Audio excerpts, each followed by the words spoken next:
Graça e paz, amados. Bom dia. Tudo bem com os meus irmãos? Glória a Deus. Mais uma vez, parabéns à Igreja Batista Missionária pelos 35 anos de vida. Amém, meus irmãos? Estivemos ontem aqui celebrando a nossa festa. Foi muito boa. Parabéns aos obreiros, aos irmãos, a todos aqueles que vieram aqui e realizaram esse feito. Me senti muito feliz em ver a alegria e o contentamento nos irmãos. E queria orar agora com vocês, antes de qualquer coisa, porque hoje é o nosso culto de encerramento, de celebração de 35 anos. Então vamos orar, pedindo a bênção de Deus sobre a nossa vida. Amém? Convido meu irmão, minha irmã a ficar de pé.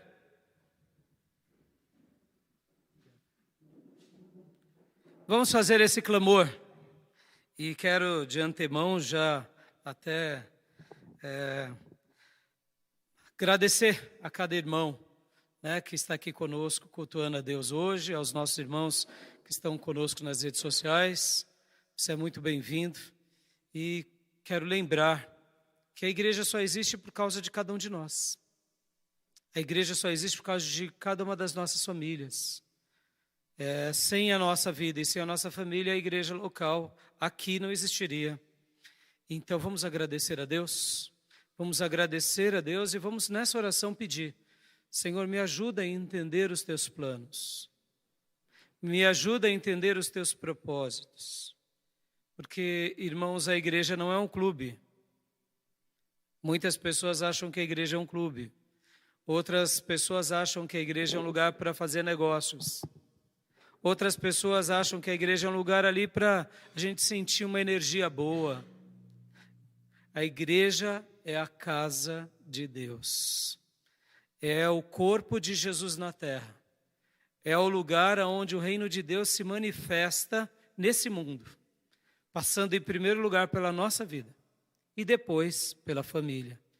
Então vamos agradecer a Deus por esses 35 anos e vamos pedir nessa oração: Senhor, nos ajuda a sermos apenas uma igreja bíblica. Só isso. Só isso. O que mais, pastor? Só isso. Se formos uma igreja bíblica que alegra o coração de Jesus, cumpriremos a nossa missão aqui na terra. Amém, meus irmãos? E naturalmente, a nossa vida terá propósito, a nossa família viverá os valores de Deus, e aonde formos, o reino de Deus vai sendo levado. E o nome do Senhor vai sendo glorificado. Você quer isso para a sua vida? Quer? Então vamos orar. E vamos agradecer a Deus e vamos pedir para que o Senhor nos ajude a ser apenas uma igreja. Amém? Então vamos orar agora. Senhor, muito obrigado, Deus, pelos 35 anos de vida que, ó Deus, o Senhor nos permitiu viver até a data de hoje.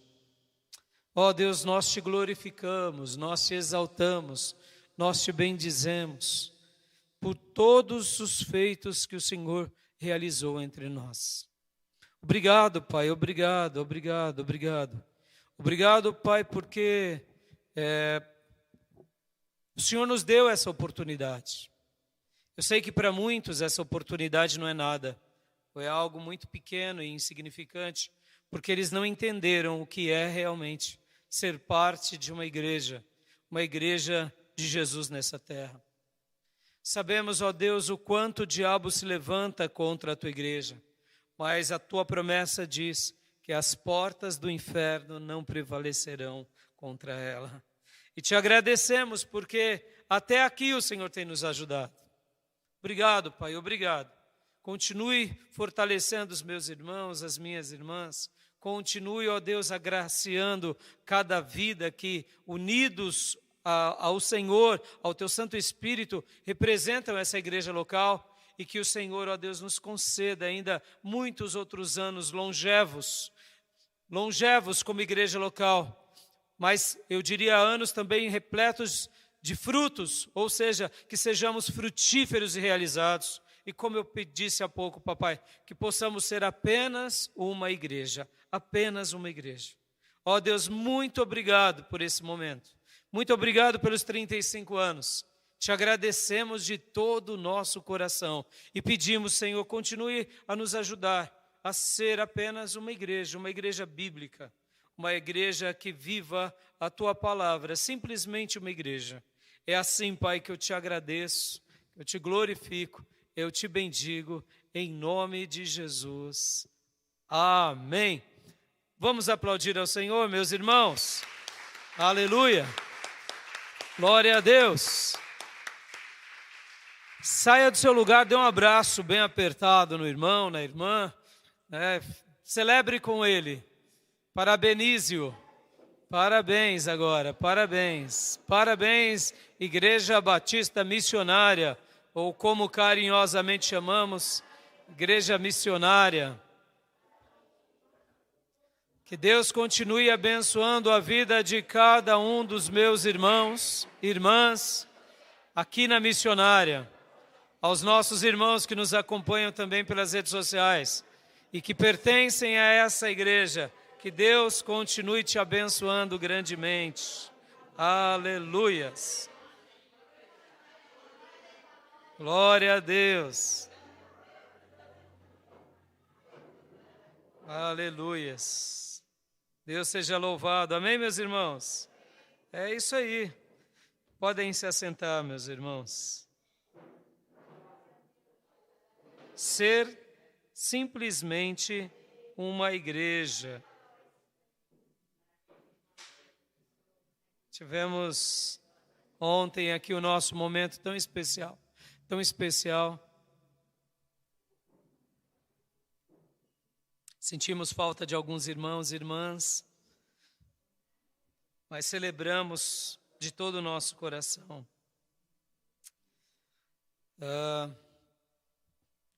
A igreja, ela começou um dia ali com Jesus na Galileia, irmãos. Um grupinho de pessoas simples e comuns. Pessoas que não eram preparadas, inclusive, nas escolas dos dias. E aquele grupinho de apenas 12 pessoas, junto com o mestre, e mais alguns discípulos espalhados, foram invadindo cidade a cidade. Chegaram em todo Israel. E durante vários séculos, essa mesma igreja continuou sofrendo e sofrendo muito. Por quê? Porque eles andavam na contramão do mundo. Eles iam contra a vontade da carne ou do mundo. E esse grupinho não se intimidou por causa do mundo, por causa das perseguições, por causa dos imperadores, por causa das questões políticas. Essa semana, eu lendo um grande historiador, ele dizia que logo depois ali da morte de Jesus, logo depois da ressurreição, ali nos primeiros anos, logo na sequência, houve uma grande revolta dos judeus contra os romanos. Uma grande revolta. Porque os judeus queriam um libertador. E aí aquele tal de Jesus não libertou, de fato, como muitos judeus pensavam. Aquele tal de Jesus que tinha morrido e ressuscitado, que tinha um monte de discípulos, não tinha quebrado o jugo romano. E Daniel Hopes, na sua obra, volume 1, explica de uma forma linda ali, que os judeus, eles, passado alguns anos, eles se reúnem para lutar contra os romanos. Para dizer, nós não queremos mais os romanos sobre nós. Eles tinham acabado, irmãos, de ver Jesus ali entre eles. Muitos se converteram, mas muitos outros não, porque muitos outros estavam com olhos apenas na política, com olhos apenas nesse reino humano. E ali esses judeus se reúnem, eles tentam até unir os cristãos, mas os cristãos já tinham entendido a mensagem de Cristo. E ali esses judeus começam a se levantar contra os romanos e há uma grande revolta judaica. E nessa revolta judaica, só para vocês terem uma ideia, os romanos eles enviaram 12 legiões de soldados que desembarcaram a norte, possivelmente ali na Síria, e desceram e já foram devastando tudo na Galileia, Samaria, e quando chegam em Jerusalém, ali tiveram um grande embate. Uma legião, para vocês terem uma ideia, irmãos, é por volta de 6.000 soldados romanos. 12 legiões é por volta de 70.000 soldados. Ali eram máquinas de matar. O Império Romano era uma máquina de matar. E o exército romano era extremamente preparado pelas centúrias, pelas armas, pelas táticas de guerra. E quem eram os judeus daqueles dias? Era um grupo fraco, que tinham poucas armas. E num primeiro momento, esses judeus até conseguem vencer os romanos e expulsam de Jerusalém. Só para vocês terem uma ideia, eles cunharam uma moeda nova como o primeiro ano da libertação, na primeira revolta.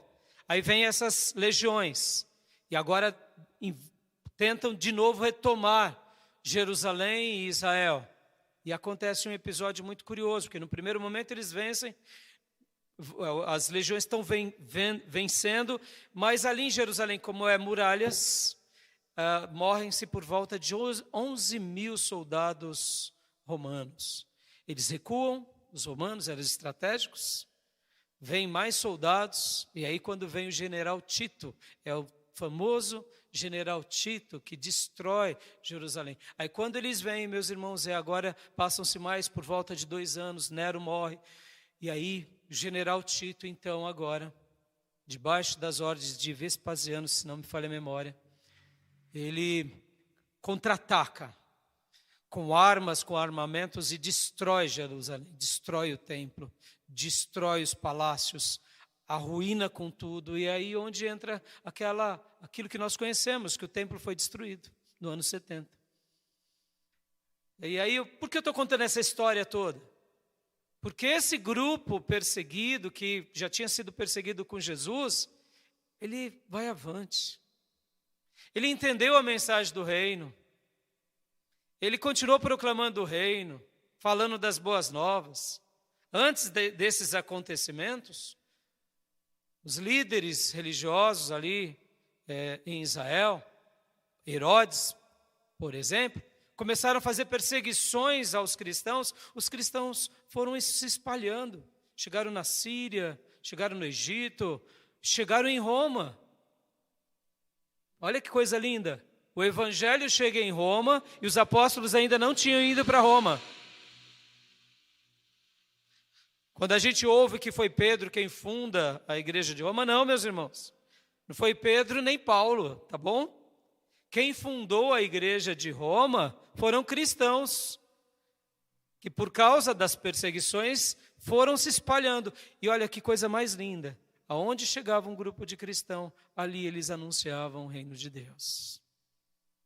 E Paulo, quando ele escreve a carta aos Romanos, já tinha uma igreja sólida lá, estabelecida, e não tinha nenhum apóstolo. Por quê? Porque eram cristãos de verdade, igreja de verdade. Aí vem essa grande destruição em Jerusalém, e ali o povo de Deus ficou muito espalhado, sobrou muito pouca gente, muito pouco cristão e judeu, e agora a igreja se estabelece ali na Síria, principalmente em Antioquia, a cidade de Antioquia. E sai então agora essa igreja que era perseguida ali em Israel e principalmente em Jerusalém, e na Galileia agora vai para a Síria. E lá na Síria se torna um quartel-general. Aí é onde Paulo começa a fazer as suas obras de evangelismo. E aqui estamos. Posso ouvir glórias a Deus? Meus irmãos, como pode esse grupinho tímido, fraco, sem espada, sem general, sem legião, sem centurião, chegar onde chegamos? Chegamos aonde chegamos porque Deus cuida do seu povo, a igreja ela é de Jesus E o Espírito Santo de Deus é o maior líder dessa igreja. Amém, meus irmãos? E Ele vai continuar conduzindo o seu povo. Ele vai continuar guiando o seu povo. E Ele vai continuar abençoando o seu povo. É óbvio que ao longo desses 2000 anos de história, muitas águas passaram por baixo desse rio. Mas o Evangelho chegou até essa cidade, o Evangelho chegou até a sua vida, o Evangelho tem sido estabelecido aqui. E pensem, irmãos, ao fazer aniversário é literalmente marcarmos a história. Isso é importante. Agora lembrem-se disso, nós não marcamos a história pela força política, pelas habilidades cognitivas, nós não marcamos a história pelo poder monetário, nós marcamos a história verdadeiramente e só alegramos o coração de Deus quando marcamos a história movidos e guiados pelo Espírito Santo de Deus. Amém, meus irmãos? Porque o Espírito Santo vai nos guiar a essa Bíblia. E os valores dessa palavra vão ser os nossos valores. É isso que eu quero para a minha vida. Por isso que a gente orou há pouco, dizendo, queremos ser apenas ou simplesmente uma igreja. Amém? Então vamos à mensagem de hoje, meus irmãos, vamos, porque eu tenho uma palavra da parte de Deus ao seu coração. E quero mais uma vez orar, para que Deus fale conosco, amém? Pai, em nome de Jesus, fala aos nossos corações e abençoa-nos nesse momento tão importante que estaremos lendo a Tua palavra. Ministra ao profundo do nosso ser. E que realmente o Senhor continue nos ensinando, continue nos guiando e continue nos livrando de tudo aquilo que não é do Teu agrado. Ajuda-nos a ser simplesmente uma igreja bíblica, escriturística, cristocêntrica e repleta do Teu Santo Espírito. Ó Santo Espírito de Deus, seja derramado sobre todos nós, que eu, teu servo, a tua igreja, que todos nós sejamos banhados com a tua doce e bendita presença.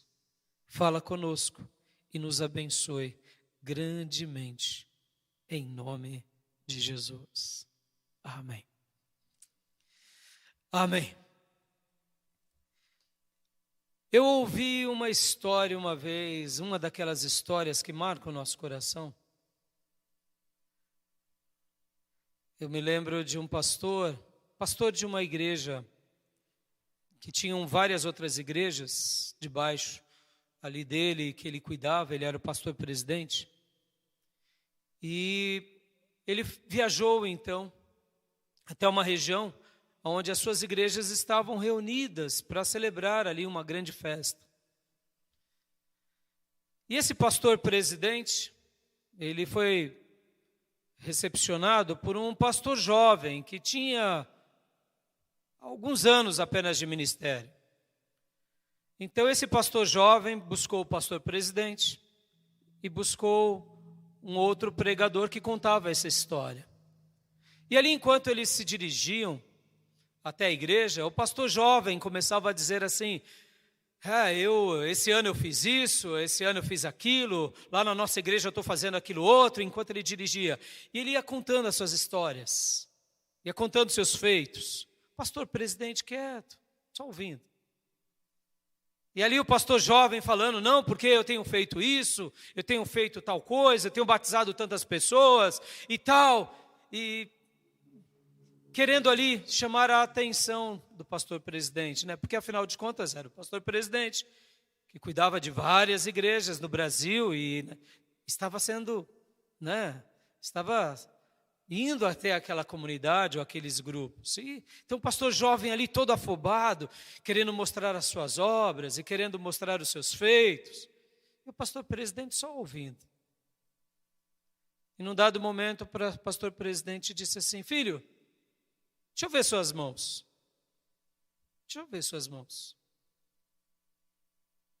Aí, aqui, pastor, eu não estou vendo que elas estão furadas.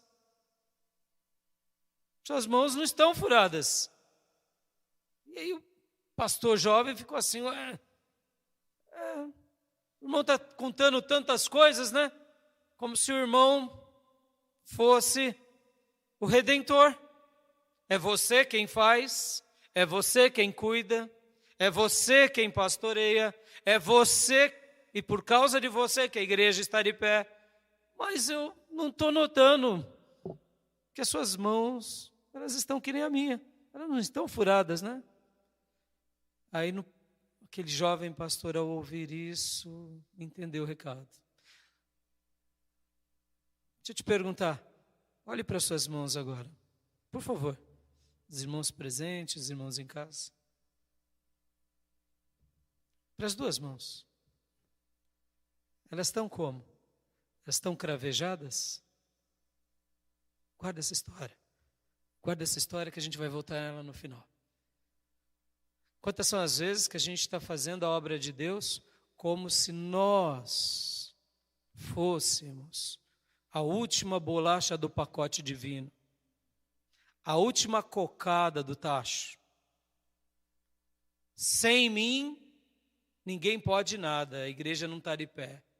Sem mim, não tem obreiro fiel. Sem mim, eu te pergunto, olha mais uma vez para suas mãos. Elas estão furadas? Não? Então tá bom, aleluia. Porque as minhas também não estão, tá bom? As minhas também não estão. Saber disso é muito importante. A gente vai chegar lá no final, eu quero voltar para essa história. Então guarde essa história aí, tá bom? Hoje eu quero falar com vocês sobre as alianças da vitória. As alianças que geram em nós vitórias. Quero hoje usar aqui mais uma vez Davi, quero falar sobre Davi, sobre Jonathan, e quero usar as histórias de Davi, depois a gente vai ir para o Novo Testamento, como base nisso tudo, porque, olha só que interessante, meus irmãos, Davi, ele é aquele que foi levantado como rei, e um dia Deus disse, o seu descendente governará para sempre. E jamais terá fim. E Davi foi um grande protagonista das histórias bíblicas, foi um grande vaso nas mãos de Deus, mas ele também sabia que as suas mãos não eram furadas.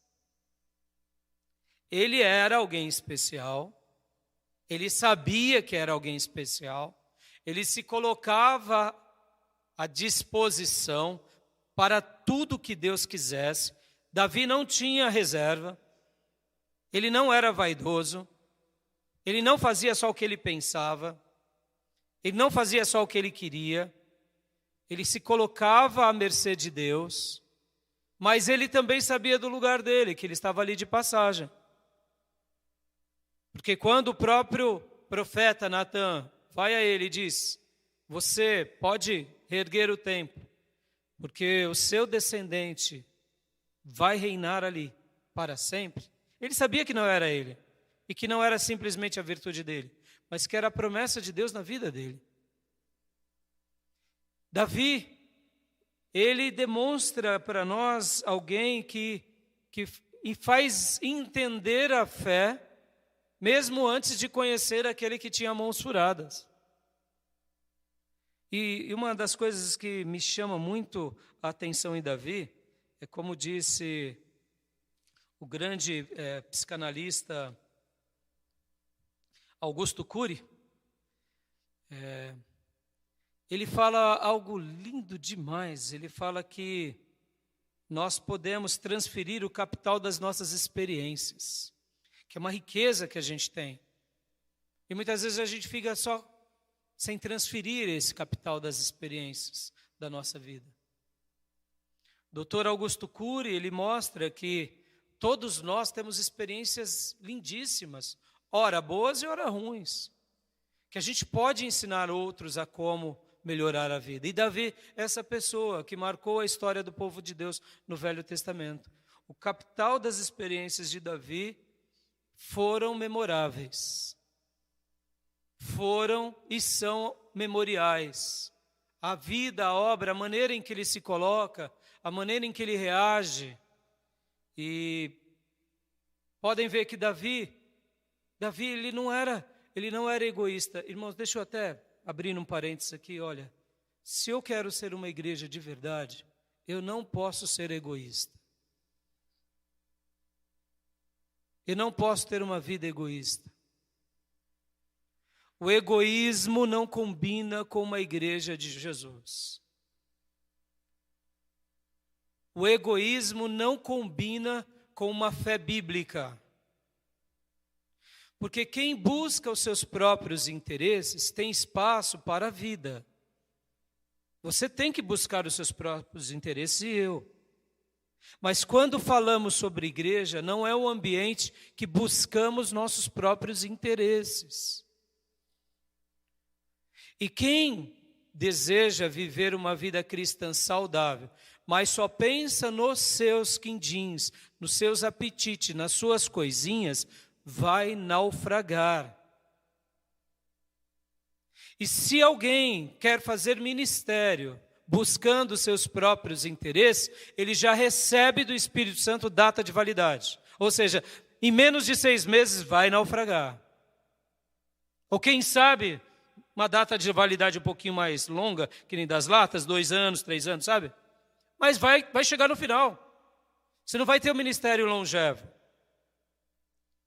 Porque a igreja é lugar de altruísmo. Igreja é lugar de pensar no outro, de pensar do cuidado do outro, para chegarmos a amar inimigos. Ora, se eu sou egoísta, amar inimigo, isso nunca vai existir. Por isso que existem tantos crentes carnais dentro da igreja. Porque não combina a vida egoísta com igreja. A vida de igreja é de doação, é de entrega, é de renúncia. E você não renuncia sendo egoísta. Quem renuncia e é egoísta, uma hora para de renunciar. Porque chega uma hora que Deus vai pedir algo além. E aí quando pede algo além, aí não, aqui não dá para fazer. Aqui eu não vou. E aí o Espírito Santo vai te respeitar. Até porque ele não te obriga. Ele te impele, ele te guia. Mas ele quer que você consinta. Guardem isso, filhos. Se você é treinado no egoísmo, peça hoje, Deus, me treine a partir de hoje no altruísmo. Reconstrua em mim aquilo que é do teu agrado, do teu interesse. Por quê? Para eu voltar ao meu ponto. Porque, meus irmãos, a obra não é nossa, a obra é de Deus. Amém, meus irmãos? Porque se eu sou egoísta, eu não vejo um passo além de mim. Eu não vejo alguns meses além de mim. Eu não vejo um ano além de mim. Aliás, o egoísta, ele só olha para o seu umbigo. O que é bom para mim, então quero. O que não é, não quero. E o egoísta, ele não sabe seguir ordens, ele não sabe seguir orientação, ele não sabe seguir ninguém, ele não ouve ninguém. Por quê? Porque é egoísta. Só faz o que quer. O seu ventre é o seu Deus. Lembrem disso, filhos. Podem ver que o pecado, ele nasce no Éden com a rebelião. E nós só nos tornamos rebeldes porque somos egoístas. Em tese, todos os pecados derivam-se do egoísmo. Davi não era egoísta. Ele não era egoísta. Davi, ele era altruísta. Ele amava as pessoas, ele amava a casa dele, ele amava o povo dele, mas ele amava sobretudo a Deus. Por isso que os capitais das experiências de Davi são memoráveis, são lembrados, são marcantes, são pujantes. E na vida de Davi, as lutas e inclusive, abre aspas, as derrotas, fecha as aspas, não eram cicatrizes queloides, sabe? Cicatriz queloide, aquela lá que você machuca e de repente ela incha, ela fica uma coisa horrorosa, aí as pessoas escondem e falam, ai, coisa feia. Né? Hoje a gente tem tratamento, né? Mas lembra na antiguidade? Uma pessoa que era açoitada, como Paulo foi açoitado, as costas tudo marcadas, né? Davi, não tinha cicatrizes que ele olhava para elas e falava, tá vendo, ó?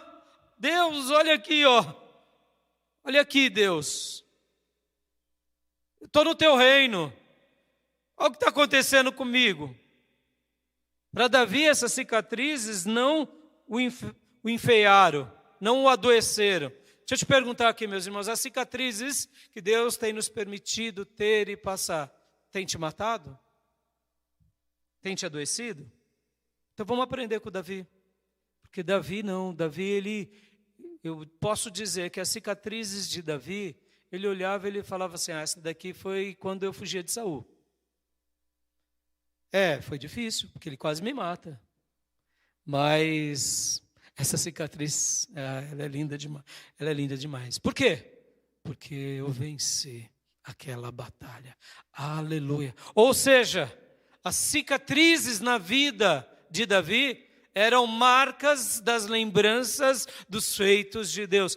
Ou seja, memoriais. E aqui, quando eu falo sobre cicatrizes, eu quero até abrir o leque um pouco aqui. Eu quero ir para as cicatrizes da alma, das experiências, das frustrações. Davi, meus irmãos, ele aprendeu muito com Deus sobre essas questões. E ele não deixava com que as suas cicatrizes o enfeiassem, o adoecessem. Pelo contrário, ele fazia com que cada experiência fosse uma experiência aonde ele buscava Deus. Em outras palavras, em Davi sobrava fé, sobrava amor e sobrava principalmente gratidão, ou seja, louvor. Tudo o que acontecia com aquele servo de Deus, ele olhava e ele falava, Deus tem um plano, Deus tem um propósito. Era fé. Ele não entendia, mas ele não abandonava a fé. Ao mesmo tempo, o amor dele por Deus não era abalado pela decepção circunstancial, ou quem sabe pela decepção relacional. Ele falava, não, Deus não tem nada a ver com isso. Deus não tem nada a ver com isso. Saul está me perseguindo, fulano está me maltratando, outro está me entregando. Deus não tem nada a ver com isso. Ele continua me amando. Eu sei que eu não estou entendendo por que alguém que me amava no passado agora não me ama mais. Alguém que me protegia no passado agora não me protege mais. Não tem problema. Mas eu vou continuar amando a Deus porque Ele merece o meu amor. Aleluia. E gratidão. Por que eu falei sobre gratidão em terceiro lugar? Porque Davi também era essa pessoa grata no sentido de, eu vou aprender. E eu vou fazer o que Deus quer para mim. Podem ver que a palavra gratidão para Davi recebe até uma conotação mais especial. Porque além de gratidão, ele era alguém que louvava a Deus. No caos, na fúria, na ira, na indignação, no medo, no assombro. E ele louvava, e ele escreveu vários salmos, como a gente vem trabalhando aqui. Então hoje eu quero falar sobre esse título, As Alianças da Vitória. Porque eu quero ler com vocês agora um texto que está lá em primeiro livro de Samuel, capítulo de número 23. 1 Samuel, capítulo de número 23. Aqui é um daqueles episódios na vida de Davi, em que mais uma vez ele está fugindo. Ou melhor, ele ainda está fugindo de Saul. E aqui acontece algo realmente maravilhoso.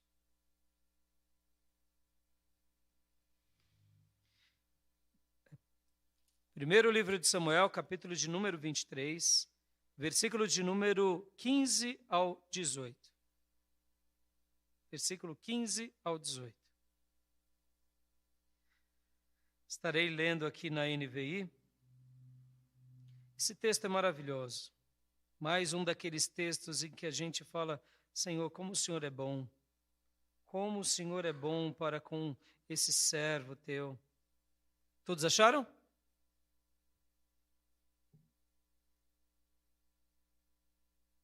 Davi permaneceu nas florestas do deserto e nas colinas do deserto. É o versículo 15. Quando Davi estava em Horés, no deserto de Zif, soube que Saul tinha saído para matá-lo. E Jonatas, filho de Saul, foi falar com ele em Horés e o ajudou a encontrar forças em Deus. Não tenha medo, disse ele. Meu pai não porá as mãos em você. Você será o rei de Israel, e eu lhe serei o segundo em comando. Até meu pai sabe disso. Os dois fizeram um acordo perante o Senhor. Em outras palavras, os dois fizeram uma aliança. Aleluias. Deixa eu dar um contexto aqui para vocês, meus irmãos, que é bem curioso esses episódios. Davi está fugindo de Saul, como você bem sabe, eu já preguei para vocês. Ele foge de Saul, porque Saul, ali no capítulo 19, tenta matar a Davi. Depois Jonatas vai até Davi, ajuda Davi na fuga. Davi realmente é confirmado por Jonatas: realmente meu pai quer te matar, some daqui. Aí foi quando ele vai ali para a região de Nob, que ele fala com Abimeleque. Depois Davi vai para a cidade de Gate.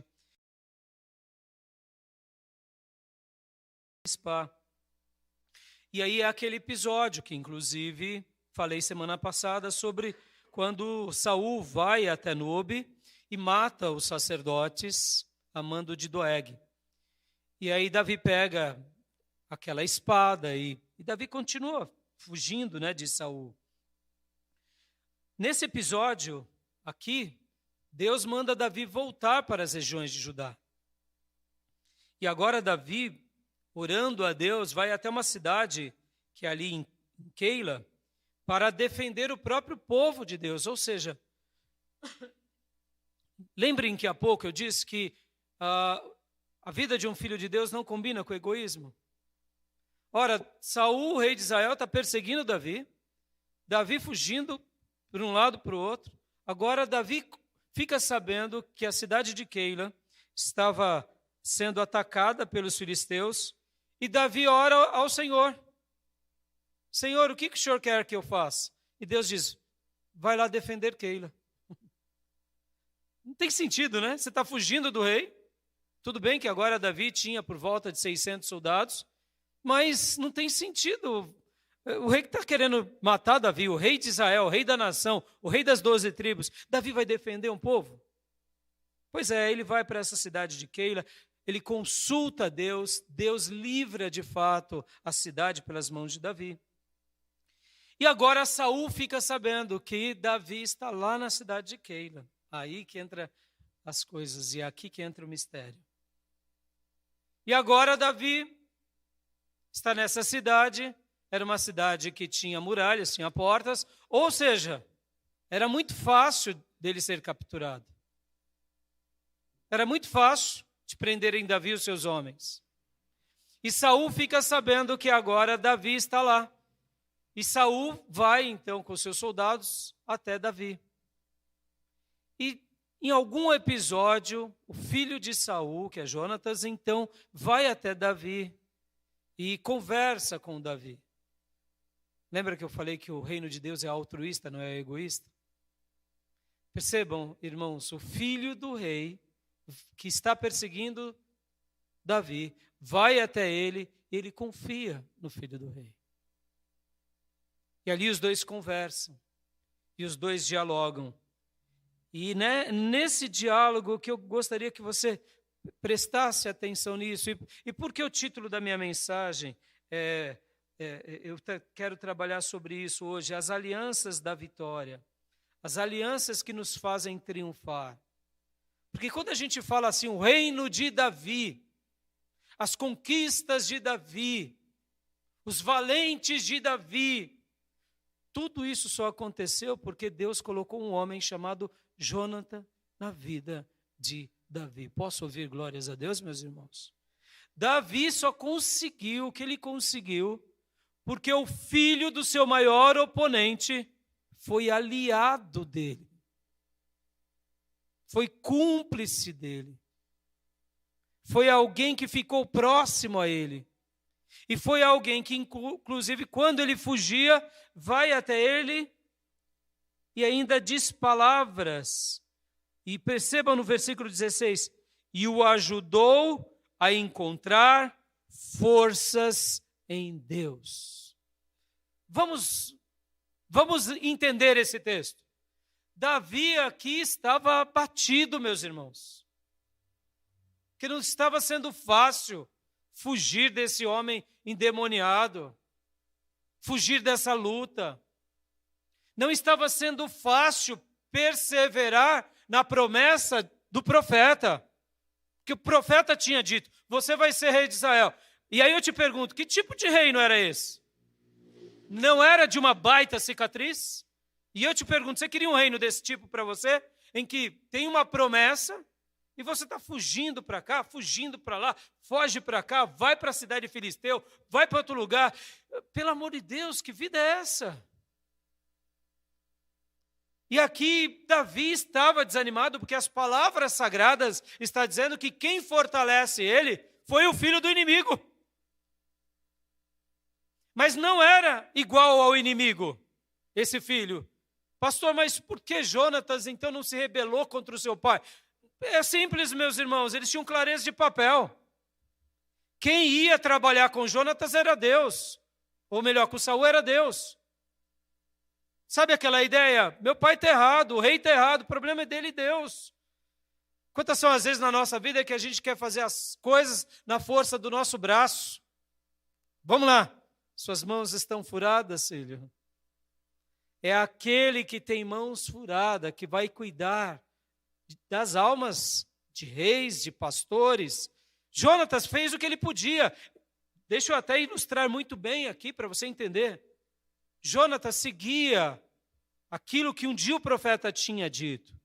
Havia um rei em Israel, um rei que tinha desviado. Ou seja, o fato dele ter se desviado não era culpa de Deus. Mas ele era ainda o rei, ele ainda era a autoridade. Então, Jonatas, podem ver que Jonatas foi alvo até de quase ser morto por causa de Davi, em uma das festas. O próprio rei lança lanças em Jonatas. Por quê? Porque Davi, assim como Jonatas, eles estavam sabendo que Saul ainda era o rei, mas o coração deles estava em Deus, não estavam no rei. Guarde isso, meus irmãos. Eu posso amar vocês, mas a minha alma me pertence. Isso é muito importante. Quantas são as vidas que a gente segue pessoas erradas e consente com pessoas erradas? Não, meus irmãos. A gente não precisa consentir com coisas erradas. A gente não consente com coisas erradas. A nossa alma nos pertence. Eu posso amar alguém. E aí, pastor, então, e aí? Você fala, você orienta. Mas você não pode agredir a pessoa para agir. Porque a minha alma me pertence. E a minha alma tem que pertencer em primeiro lugar a Deus. Amém, meus irmãos? Jonathan aqui estava mostrando isso para o seu pai. Pai, o senhor é o rei, tudo bem. Eu sou um dos generais do seu exército. Mas eu não vou matar Davi. Simples assim. Tanto é que ele vai até Davi.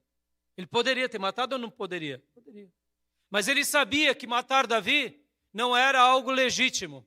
Porque Davi não tinha feito nada para que merecesse ser morto. Então, o que ele faz? Ele fortalece o seu amigo. Ele fortalece. E o ânimo de Davi volta. Alianças que nos fortalecem. E olha que interessante, meus irmãos, nesse episódio aqui, é muito curioso, porque Davi agora estava ali naquela cidade, ele ora a Deus, e Deus mostra, por meio do sacerdote e dos profetas, que ele tem que sair de Keila, da cidade. Por quê? Porque os habitantes de Keila, no momento em que Saul fosse até lá, não iam lutar defendendo Davi, mas iam entregar Davi. E aí Davi vai para uma outra região, que é a região ali onde ficam os zifeus. E aí Davi se esconde, porque Judá tem uma característica bem peculiar. tem muitas montanhas em Judá. Judá é uma cidade grande, mas tem partes muito montanhosas. Então Davi ficava escondendo atrás dessas montanhas. E, olha, irmãos, montanha é muito complicado, porque você tem um acesso aqui, mas você não consegue, porque você tem pedras, parede, lugares escalpados. Então Davi fica entre os zifeus. E esses zifeus agora vão e relatam também para Saul, olha, Davi está entre nós. E Saul vai, mais uma vez, quase captura Davi, mas não deu certo, porque os filisteus atacaram Israel. E aí, mais uma vez, Deus protegeu o nosso irmão Davi. E por que eu estou falando tudo isso? Eu quero agora até ilustrar, e quando eu falei há pouco sobre as cicatrizes. Se você for ver, meus irmãos, depois em casa, leiam o Salmo 54, Salmo 55, Salmo 56, Salmo 57, 58. Vocês vão ver que todos esses salmos foram criados por Davi nesses episódios, em que Deus deu a ele livramentos, em que Deus deu a ele socorro. E o que Davi fazia nessas horas sem compreender? Ele clamava a Deus, ele buscava a Deus. Mas eu gostaria que os olhos de vocês se fixassem muito bem para quem? Para Jonathan. Porque Jonathan fez aliança com Davi. E por que eu estou falando tudo isso aqui, meus irmãos, conosco hoje? Porque o que é uma igreja local? Senão um lugar de alianças.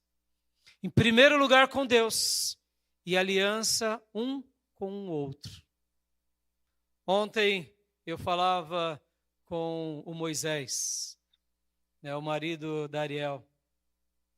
E aí, enquanto eu conversava com Moisés, ele contava um pouco da história dele, ele falava da Assembleia de Deus. E aí, no meio do meu diálogo com ele, eu disse assim, olha, eu tenho uma admiração muito grande pela Assembleia de Deus. E até brinquei com ele, e uma dor de cotovelo muito grande. E aí ele olhou assim, eu falei, não, meus irmãos, a Assembleia de Deus é uma igreja maravilhosa. Maravilhosa. Alguém já disse assim, que onde chega a Coca-Cola e o correio, chega um ponto de congregação da Assembleia de Deus. É ou não é, meus irmãos? O que Deus faz com essa igreja no Brasil é maravilhoso. É maravilhoso. São irmãos valentes, guerreiros. E ele falou, pastor, até hoje lá, durante muitos anos na casa da minha mãe, na minha tia, ele contou alguns parentes, tem oração toda segunda. São irmãos valentes, meus irmãos. Agora, olha que curioso, a Assembleia de Deus no Brasil é assim, viu? Fora do Brasil ela não tem tanta expressão. Interessante, né? E aí eu falei para ele sobre essa dor de cotovelo, por quê, irmãos? Eu não sei se você conhece a história. A história é o seguinte, que vieram 2 missionários batistas para Belém do Pará, tá bom? Os fundadores da Assembleia de Deus eram batistas, meus irmãos. Ou seja, se os nossos irmãos, há 100 e poucos anos atrás, tivessem um pouco mais de paciência, tivessem um pouco mais de tolerância, eles não tinham expulsado esses 2 missionários. Quem é a Assembleia de Deus? É a irmã mais velha batista no Brasil. Sim, era para ser um movimento batista. Não era para ser assembleano. Mas por que se tornaram o que se tornaram? Porque os irmãos batistas, naqueles dias, eles não compreenderam aqueles irmãos cheios de fogo, cheios de vigor, expulsando o demônio, orando e falando, aqui tem uma coisa esquisita aqui. Isso não é uma seita.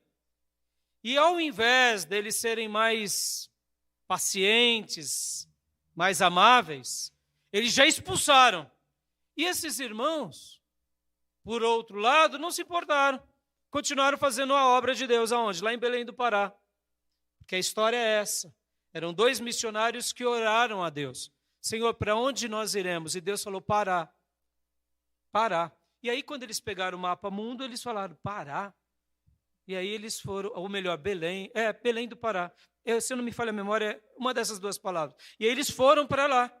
E ali eles começam a obra. E aonde entra a grandeza do trabalho da Assembleia de Deus? Porque eles foram trabalhando aonde? Nos lugares pobres, meus irmãos, e foram pegando nordestinos, foram pegando toda essa margem litorânea, interiorana, e foi crescendo. Pode ver que essa é a origem deles, é uma origem simples.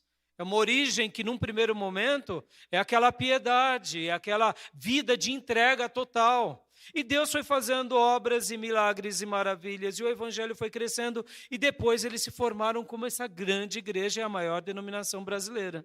Vocês entendem? O que não é, muitas vezes, uma atitude nossa, humana, de intolerância. Vamos imaginar se os nossos irmãos batistas fossem um pouquinho mais como Davi, como Jonathan. Não foi isso? Porque também a Igreja Batista Nacional nasce também mais ou menos por isso, porque houve um movimento de renovação espiritual dentro dos batistas, e aí foram expulsos também esse grupo, e aí nasce a Igreja Batista Nacional, ou Avivada. Só que agora, depois de 50 anos, esses irmãos falaram, não, nós somos batistas, só somos pessoas que acreditam nos dons, e etc. E tal. Então a Batista Nacional é a filha mais nova da Igreja Batista Brasileira. E a Assembleia de Deus é a filha mais velha. Está entendendo? Olha como a história. Hoje, graças a Deus, os assembleanos e os batistas brasileiros, batistas nacionais e batistas... Hoje há harmonia. Você pode ver que em alguns congressos são convidados. Mas há 100 anos atrás, não. 100 anos atrás eram brigas. Meus irmãos, percebam, pastor, tem briga na igreja? Tem, meus irmãos. Tinha briga entre presbiteriano e batista? Sim, briga feia. Por que briga feia? Porque não, aqui nós batizamos nas águas. E vocês jogam uma aguinha lá na cabeça. Então, quando o irmão presbiteriano saía da igreja presbiteriana, para entrar na igreja batista, eles tinham que fazer de novo o batismo. Percebam, irmãos, umas coisas que não tem nexo. Porque olha só, meus irmãos, eu convidaria, sem medo de errar, o Nicodemos e o Hernandes Dias Lopes para pregar aqui. E para ensinar nos nossos seminários. Mas ele não poderia ser membro da nossa igreja? Tem que batizar ele de novo? Pelo amor de Deus. Não tem nexo, né? Não tem nexo. Ou seja, onde estão entrando as nossas tradições, né? Mas graças a Deus isso já tem caído por terra. Glória a Deus. O povo de Deus tem sido harmonioso nesse sentido. A gente tem entendido. Mas percebam, alianças que muitas vezes geram em nós o quê? Derrotas. Porque eu estou em aliança com meu irmão enquanto ele se batiza nas águas. Porque se ele não se batizar nas águas, eu não estou com aliança com ele. Ora, o que é mais importante, é a aliança ou é o batismo? O batismo é importantíssimo, mas eu não estou dizendo a negação do batismo. Mas por que não aceitar o meu irmão com o batismo que ele tem, com os costumes que ele tem? Percebam, meus irmãos, nós hoje, pastores, pregamos de terno, pelo menos de uma roupa um pouco mais social, alguns não tem roupa sagrada, mas são costumes. Tem igrejas protestantes que o pastor tem bata. Bata é coisa de católico. Irmãos, deixa eles com as batas deles. A Bíblia fala para não usarmos batas. Percebam, a gente é muito bobinho dentro das nossas tolices. E aí a gente começa a falar o que é certo, o que é errado, porque a gente põe Deus e a igreja dentro de uma caixa.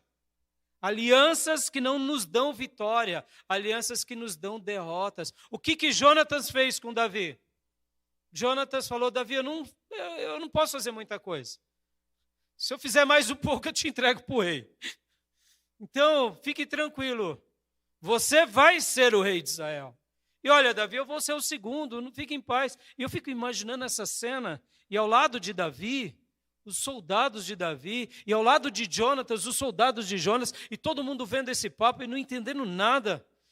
E muito menos Davi, e muito menos Jonatas.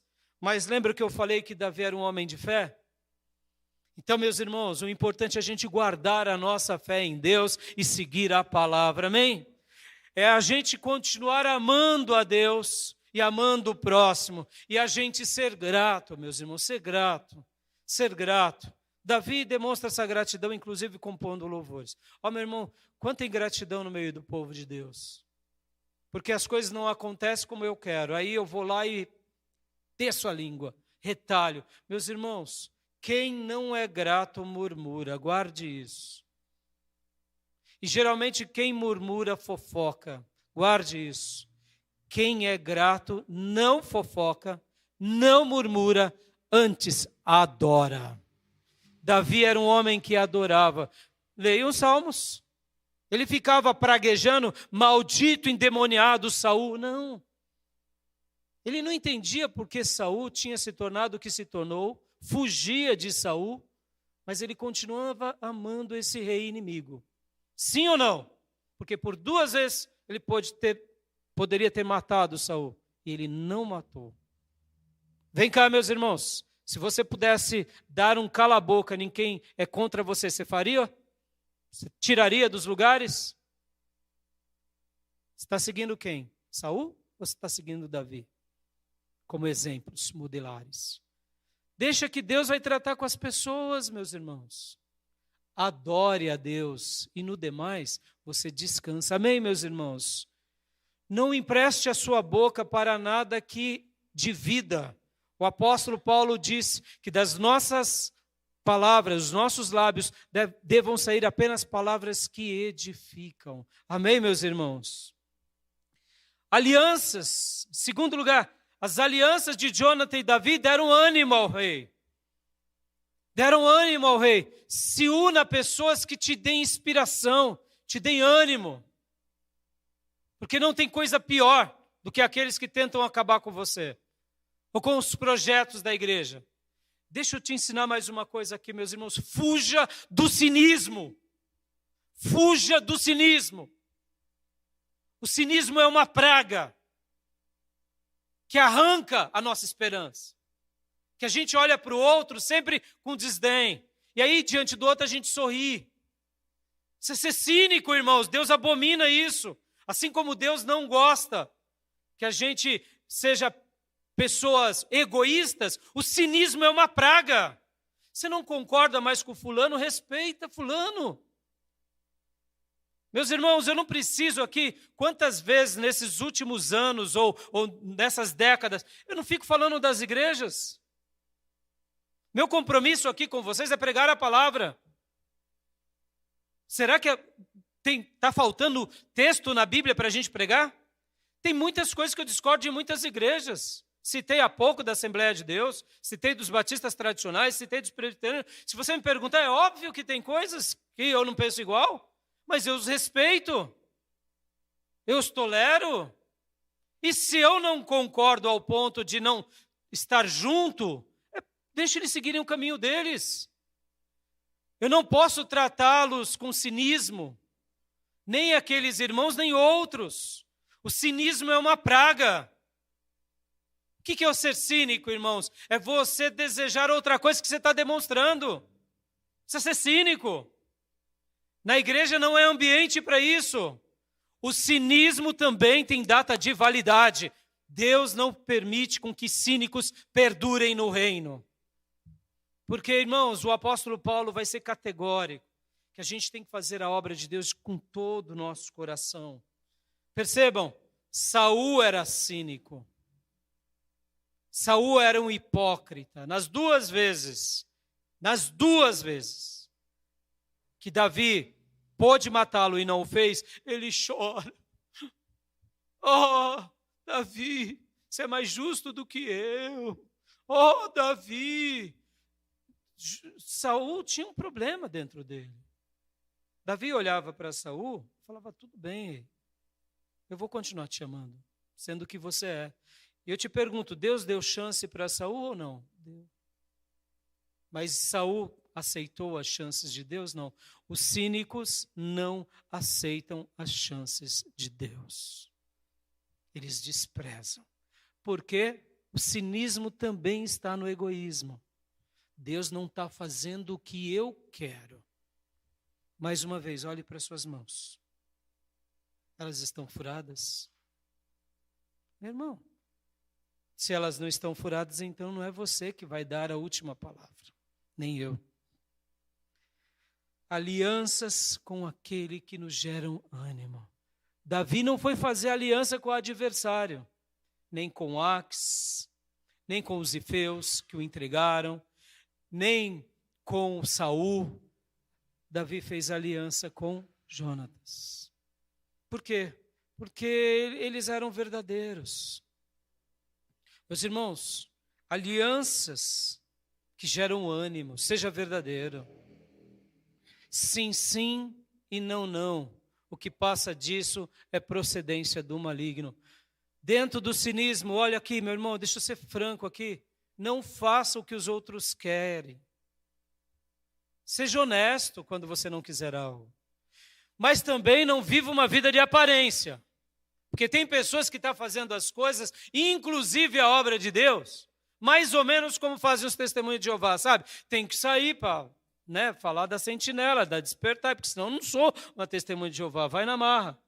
Eu sei que nem todos os testemunhos de Jeová fazem dessa forma. Tem alguns que vão porque amam fazer aquilo. Nós não concordamos com o que eles fazem. Nós vemos que os testemunhos de Jeová, eles saem de um movimento evangélico e se tornam uma seita. É a nossa opinião. Mas muitos vão porque são obrigados. Ou porque, se eu não fizer, eu não entro no paraíso. Não, meus irmãos. Não faça por obrigação nem pelos outros. Faça porque realmente Deus está te impelindo. Seja honesto. Eu sei que no trabalho precisamos ir, mesmo que não queremos. Mas no reino de Deus não funciona assim, meus irmãos.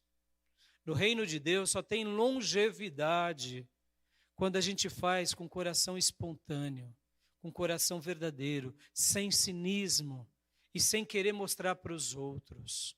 Porque guarde isso, meus irmãos, se eu estou sendo cínico, quem vai me tirar da obra é Deus. Porque a obra é dele. Então guarde isso no seu coração. Seja honesto. Eu sei que talvez a sua honestidade te fará não ser bem compreendido ou compreendida, mas não tem problema. Vale mais apenas você ser verdadeiro do que compreendido pelos outros. Lembra do que eu te disse há pouco? A nossa alma pertence a quem? A nós e a Deus. Estamos numa igreja, estamos celebrando 35 anos, mas a gente tem que fazer com liberalidade, com coração inteiro. Agora, é claro, cuidado também, porque a nossa carne ela é indolente. E o nosso coração ele é enganoso. Então tem hora que o nosso coração está nos enganando e é o diabo mesmo jogando as setas para a gente se desviar. Então vigie, porque Saul não vigiou. Por quê, meus irmãos? Porque nós precisamos manter essas alianças que nos dão ânimo. Deixa eu só te falar, meus irmãos, você de pé vai ajudar muita gente. Olha aqui, Jonathan, quem ajudou Davi nesses últimos momentos foi Jonathan. Vamos agora aplicar isso aqui na nossa igreja local. Nesses 35 anos de vida, quantas pessoas foram ministradas, abençoadas, amadas, perdoadas, restauradas, não só pelo pastor, mas por toda a igreja.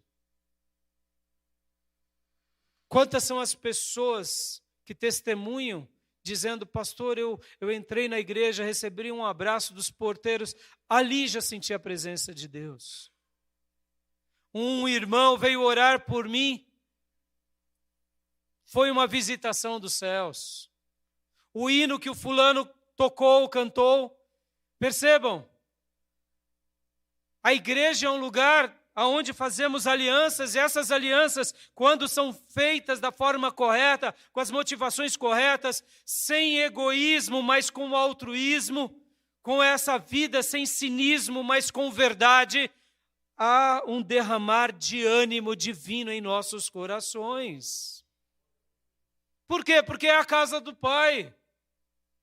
Quantas vezes as pessoas já ouvi aqui da igreja dizendo, pastor, eu só não voltei para a minha terra natal por causa dessa igreja. Essa igreja foi um alento para mim, foi um lenitivo para mim, essa irmandade. Ou seja, meus irmãos, nos mantenhamos fiéis ao Senhor. Vale a pena, vale a pena.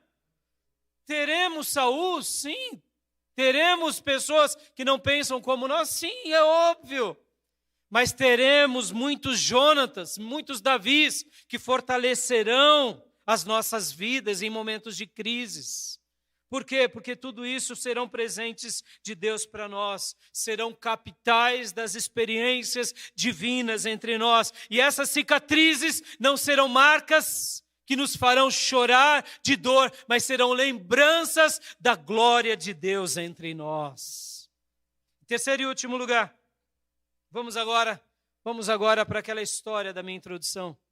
Vamos agora nos lembrar que se estamos aqui, é porque estamos firmados naqueles que têm mãos furadas. Aleluias! Davi, de uma forma misteriosa, meus irmãos e Jonathan, eles acreditavam tanto na soberania de Deus, tanto, que Davi, fugindo de Saul, continuou fugindo porque ele precisava fugir, e Jonathan continuou trabalhando ali no exército do seu pai, mesmo desviado. Eu não sei se você conhece a história, mas num dado momento, numa batalha, Saul, ele literalmente se suicida, e depois vem o soldado e acaba matando ele. De fato que ele não morre, ele tenta se suicidar, porque ele não queria ser morto pelas espadas de incircunciso. E seu filho Jonathan, a vida o leva. Deus não permite com que ele fique aqui. Percebam, dois destinos. Como seria lindo se a história tivesse unido esses dois. Mas não foi da vontade de Deus. E Jonathan, ao lado do seu pai, lutando contra os filisteus, morre ali. Aí eu te pergunto, pastor, não faz nexo? É verdade, muitas coisas para nós não faz nexo. Mas Jonathan foi fiel até o último dia, trabalhando com seu pai desviado, porque ele era o rei, ainda era oficialmente o rei. E ele tinha um povo para cuidar. E tinha o seu amigo para zelar. E ele não podia fazer muita coisa. Jonathan, de certa medida, mesmo não compreendendo ou não sabendo do nome do seu Salvador, ele demonstra essa fé naquele que um dia viria, que tinha mãos furadas. Ele demonstra esse amor ao seu povo e a Davi. E ele demonstra também, por meio do seu estilo de vida, gratidão. Gratidão. Ele não concordava com o pai, mas ele caminhava com o pai. E ele morre. E agora vem Davi. E depois que Jonathan e Saul morrem, Davi ele é coroado como rei de Hebrom. E pouco tempo depois ele é coroado como rei de Israel. E aí começa a história do rei, a segunda parte. Porque a primeira parte com Saul é o jovem que vence Golias, que vence batalhas, que vence a vida e que mantém firme na fé, mantém firme no amor, mantém-se firme na gratidão e no louvor. E agora ele se torna rei de Hebrom, se torna rei de todo Israel. E olha só que interessante, irmãos. O que Davi faz com o exército de Saul e com os soldados de Saul que o perseguiam outrora? Ele perdoa. Isso é fé? Isso é fé. Isso é gratidão? É gratidão. Isso é amor? É amor. E você vai ver que assim ele vai viver durante todos os seus dias de vida. Eu poderia dizer e ousar que Davi, ele entendeu o espírito cristão, sem ser um cristão, meus irmãos. Ele era um judeu que vivia na lei. De alguma forma, ele vivia segurado nos braços daquele que um dia furaria as mãos por ele. E agora eu quero falar com vocês nesse terceiro e último lugar. Por que estamos ainda de pé aqui? Por que essa igreja está de pé? Porque um dia o movimento batista chegou aqui no Brasil. Porque aqueles 2 missionários batistas foram expulsos e Deus fez uma grande obra fazendo com que eles se tornassem assembleanos. Porque nasce a Igreja Batista Nacional e tantos movimentos avivados. Porque esse povo está estabelecido naquele que tem mãos furadas. Se você souber disso a cada dia, você vai ter ânimo, vai ter vigor. Você segue, meus irmãos, aquele que tem mãos furadas. Você está seguro por ele. Essa igreja fez aniversário não por causa de mim, ou por causa de você, ou por causa da história. É porque estamos olhando para aquele que tem mãos furadas. E quanto mais a gente souber disso, melhor é o nosso coração. Por quê, meus irmãos? Porque tem horas que a gente acha que as pessoas só estão de pé por causa da gente. Isso é tolice, filhos. Lembra daquele pastor? O pastor estava trabalhando bastante. O trabalho é bom, mas o trabalho pode nos iludir também, filhos. O trabalho no reino pode nos enganar. Lembram de Marta e de Maria? Muitos pastores trabalham como Marta. Não, é a obra que eu tenho que fazer, que eu tenho que realizar, que eu tenho que executar. Sim, muitas coisas somos nós que temos que fazer. Mas a gente tem que saber até onde a gente vai. Porque nem tudo seremos nós pastores. E os obreiros? A mesma coisa. Tem pessoas que eles têm um revólver na cabeça, de cobrança. Não, porque eu tenho que fazer isso, eu tenho que fazer aquilo, eu tenho que fazer aquilo outro. E vive num ativismo. Irmão, cuidado com o ativismo. O ativismo pode te matar. O ativismo pode te adoecer, pode te escravizar. Talvez as palmas dos outros e os elogios estão te iludindo. Você está ficando uma pessoa ludibriada pelo outro, mas você está morrendo. E é nessa hora que a gente tem que saber que nós não somos a quarta pessoa da Trindade, que as nossas mãos não estão furadas, que Deus vai continuar fazendo a sua obra. A gente foge de uns, a gente luta contra outros, mas a gente continua mantendo a fé no Senhor. Nós continuamos exercitando o nosso amor no Senhor. E a gente só vai sendo grato a Deus no meio das vitórias e inclusive das derrotas. Porque a igreja de Jesus sempre vai ser vencedora. Não é por causa de nós, meus irmãos. Não é por causa de nós. É por causa daquele que tem as mãos furadas. Pastor, mas e aí, pastor? E o que eu faço? Você só seja fiel, como foi Davi e como foi Jonatas. Porque quando fazemos alianças que tocam o coração de Deus, a nossa vida anima o próximo. E o que é uma igreja senão um lugar de alianças? De viver juntos, querendo uma só coisa, que é a glória de Deus, o louvor a Deus e a expansão desse reino de Deus entre o maior número de pessoas que estão ao nosso redor. O que uma igreja tem que fazer, pastor?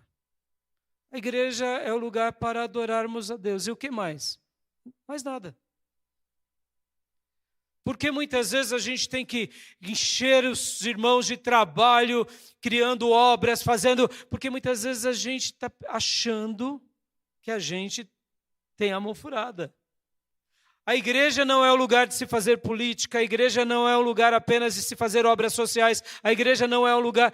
Essas coisas acontecem naturalmente. A igreja é o lugar de nós adorarmos a Deus, glorificarmos a Deus, aprendermos de Deus. E aí sim, aí vão sair seminários, vão sair escolas, vão sair creches, mas o fator primordial é a glória de Deus, é o louvor a Deus. E é eu, como servo, agora estar a serviço de Deus em todos os lugares. Não somente num trabalho. O verdadeiro filho de Deus, ele expande o governo, aonde quer que ele vá. Na creche, na escola, no leprosário, na empresa, no banco, no mercado financeiro, na política. Por quê? Porque ele agora é um mensageiro de Deus, aonde quer que ele esteja. E percebam, irmãos, Davi foi esse o servo que olhou para Deus e jamais abandonou a fé. Te pergunto, e aí, como que está a tua fé? Você está com a fé firme e forte no Senhor? Continue, filho. Davi era esse que amava a Deus e amava o seu povo. E eu te pergunto, e o seu amor por Deus? Continua um amor grande? E pelo próximo, continua grande? Ou pelo próximo não tem amor, só tem por Deus? Porque se você tem amor por Deus e não tem pelo próximo, o apóstolo João diz que tem algum problema. Porque a gente mede o amor que nós temos por Deus quando amamos o próximo. E se eu não tolero isso daqui do próximo, eu tenho uma péssima notícia para te dizer, que seu amor por Deus é muito pequeno. E a igreja é um lugar aonde a gente só vai ter êxito amando. Amém, meus irmãos? E a gratidão? E a gratidão? Você é grato? Ou você é ingrato ou ingrata? Só reclama. Se o culto acaba cedo demais, reclama. Se o culto demora, reclama. Se não sei o que, reclama. Se tem culto demais, porque tem culto demais. Se tem pouco culto, tem pouco culto. E se não, porque você reclama muito. Não empresta a tua boca para o diabo não, filho. Presta para o diabo não, filho. Louve a Deus. Adore a Deus. Seja grato. Davi tinha 1000 motivos com Jonathan para escreverem as coisas mais horrorosas de todos. E o que ele fazia? Buscava a Deus, clamava a Deus. E era grato a Deus. E ainda no meio de tudo, louvava. Se eu me mantiver com fé, com amor, com gratidão, virão muitos aniversários na nossa vida, muitas vitórias. Por quê? Porque estaremos fazendo aliança com Deus. Alianças que nos dão vitória. Alianças que animam o próximo. Porque foi isso que o Mestre fez na cruz por nós. Ele furou as mãos dele e os pés dele naquela cruz para que a gente estivesse de pé hoje. Amém, meus irmãos? Eu quero sempre me lembrar que eu me manterei de pé, porque o meu Jesus foi pendurado na cruz por mim. E ele morreu, e ele ressuscitou, e ele mostrou as suas mãos furadas a Tomé. Que hoje aquelas mesmas mãos furadas que foram mostradas a Tomé sejam reveladas a cada um de nós. Por quê? Porque quando a gente olha para aquele que furou as mãos por nós, eu sei que há jeito para a nossa vida também. Amém? Eu deixo essa palavra ao seu coração. E que o irmão continue tendo fé no Senhor, continue tendo amor no Senhor e continue sendo grato a Deus. E que você também veja o reino de Deus com fé. Com fé, Deus pode fazer muito mais no nosso país. Deus pode fazer muito mais entre nós. Que você veja também o reino de Deus com amor. E comece a exercitar esse amor mesmo altruísta. E que você seja grato, muito grato, pela igreja que Deus te deu, pelo pastor que Deus te deu, pela história que Deus te deu, pelo povo que Deus te deu. Por quê? Porque foi o melhor de Deus para nós. E assim, meus irmãos, a gente vai longe, para a glória do Senhor, como Davi foi e como Jonathan foi. Porque Jonathan cumpriu o papel dele. Hoje eu poderia dizer que ele foi lembrado por nós como aquele que animou o grande rei de Israel. E eu não tenho dúvida que lá no céu vamos vê-lo. E eu não tenho dúvida que, quem sabe lá no céu, Davi prestigiará Jonathan. Davi fará aquelas homenagens dizendo, olha, vocês não imaginam como esse irmão me ajudou. Como esse irmão foi decisivo na minha vida enquanto eu estava ali a um passo de desanimar. Deus colocará uma igreja sempre para nos animar. Deus colocará sempre um pastor, um pregador. Deus colocará alguém para animar a nossa vida. Que a gente possa ser como Jonathan, que animou Davi. Que a gente possa receber de Deus força e ir avante. Amém, meus irmãos? Eu quero orar com vocês.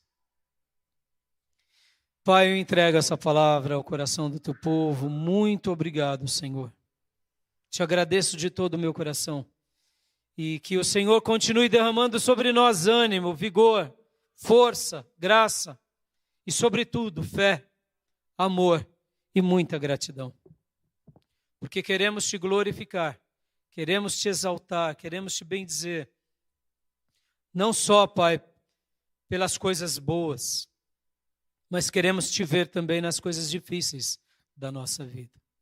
Obrigado, Senhor, obrigado, ó Pai, obrigado por tudo que o Senhor fez entre nós. Te glorificamos, te louvamos, te bendizemos por esses 35 anos de vida. e ajuda-nos, ó Deus, a realmente entender tudo o que o Senhor tem para nós ao longo desses anos, desse momento e o que nos aguarda. E que possamos, Pai, continuar crescendo em fé, em amor e em esperança diante de Ti.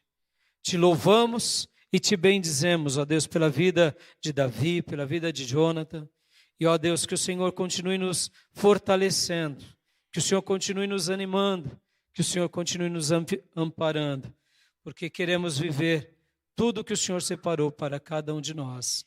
É assim que eu oro, é assim que eu te agradeço, é assim que eu te bendigo, em nome de Jesus. Amém. Amém, meus irmãos. Quero dar a bênção apostólica. Estenda suas mãos. Que a graça do Senhor Jesus, que o amor de Deus Pai e as santas e eternas consolações do Espírito Santo de Deus estejam com todos vocês, agora e para sempre. Amém. Que Deus continue te abençoando. Mais uma vez, parabéns, Igreja Batista Missionária. Podem se abraçar. Dê um abraço bem apertado no irmão, na irmã. Que Deus seja louvado. E aos irmãos que nos acompanham nas redes sociais, recebam o nosso abraço bem apertado e parabéns para vocês também. Deus abençoe, um excelente domingo a todos. Deus abençoe, meus irmãos.